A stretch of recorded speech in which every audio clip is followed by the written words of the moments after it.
सन्यासी और चूहा। बहुत पुरानी बात है। दक्षिण भारत के शहर महिलारोप्य नामक नगर के पास एक शिव मंदिर था। मंदिर में ताम्रचूड नामक एक सन्यासी रहता था।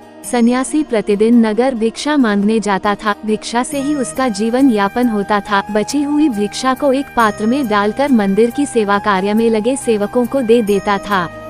उसी मंदिर के पास बिल में एक चूहा रहता था। चूहा भिक्षा पात्र पर चढ़कर अनाज खा लेता था और बचा अनाज पात्र से नीचे गिरा देता था, जिसे उसके साथी चूहे खा लेते थे। सन्यासी ने पात्र को ऊंची खूंटी पर टांग दिया, परंतु चूहा फिर भी भिक्षा पात्र तक पहुंच जाता था। चूहे की हरकतों से सन्यासी बहुत परेशान हो गया। चूहे को दूर रखने के लिए कहीं से एक फटा बांस ले आया और भिक्षा पात्र के नीचे उसे पटकते रहता था। चोट लग जाने के डर से चूहा खूंटी पर चढ़ने से डरने लगा। एक दिन मंदिर में दूसरा सन्यासी आया, जो ताम्रचूड सन्यासी का घनिष्ठ मित्र था। ताम्रचूड ने अतिथि सन्यासी का स्वागत किया। रात में जब दोनों खाना खाकर बातें कर रहे थे, तब ताम्रचूड फटे हुए बांस को बार बार जमीन पर पटक रहा था। अतिथि सन्यासी को लगा ताम्रचूड उसकी बातों पर ध्यान नहीं दे रहा और उसकी अनदेखी कर रहा है।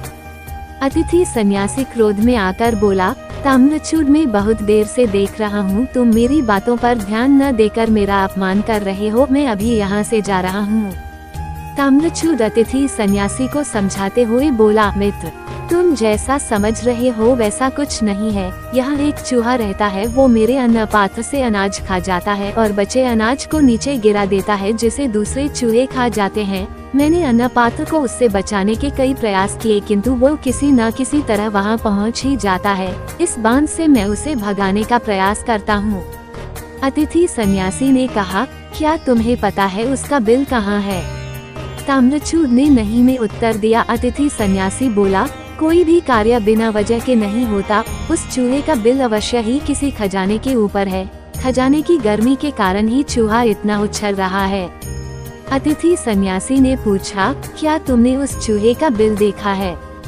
अगर हम उसके बिल तक पहुंच गए तो उसके खजाने को निकाल देंगे, फिर चूहा चाहकर भी तुम्हारे भिक्षा पात्र तक नहीं पहुंच पाएगा। अगले दिन प्रातः होते ही दोनों चूहे के पैरों के निशान से उसके बिल तक पहुंच गए। चूहा सन्यासी को देखकर बिल से भाग गया। दोनों सन्यासियों ने बिल को खोदना शुरू किया। कुछ ही देर में चूहे के बिल से खजाना निकल आया। सन्यासी खजाना लेकर मंदिर आ गए और खजाने को मंदिर में दान कर दिया। चूहा जब लौटकर आया तो उसका बिल तहस नहस हो गया था और खजाना भी नहीं था। चूहे को इससे बहुत आघात पहुंचा और उसका सारा आत्मविश्वास समाप्त हो गया। चूहे के पास अब भोजन भी नहीं था और उसे बहुत जोरों की भूख लगी थी। उसने फिर मंदिर जाने का निर्णय लिया। चूहे ने देखा ताम्रचूड फटे बांस को जमीन पर पटक कर उससे शोर कर रहा था। तभी अतिथि सन्यासी कहता है, मित्र, अब तुम्हें इस फटे बांस की आवश्यकता नहीं है। चूहा अब चाहकर भी इस भिक्षा पात्र तक नहीं पहुंच पाएगा। चूहे ने अपनी पूरी ताकत से भिक्षा पात्र तक पहुंचने के लिए छलांग लगाई, परंतु चूहा वहां तक नहीं पहुंच पाया। चूहे ने कई बार प्रयास किया, किंतु हर बार असफल रहा। उसे देखकर दोनों सन्यासी उसका मजाक उड़ा रहे थे। वह चुपचाप वहां से वापस आ गया। चूहे ने निश्चय किया कि वो उसके धन को वापस लेकर आएगा। एक दिन रात में चूहा मंदिर पहुंच जाता है और जिस पेटी में धन रखा था उसे काटने का प्रयास करने लगता है।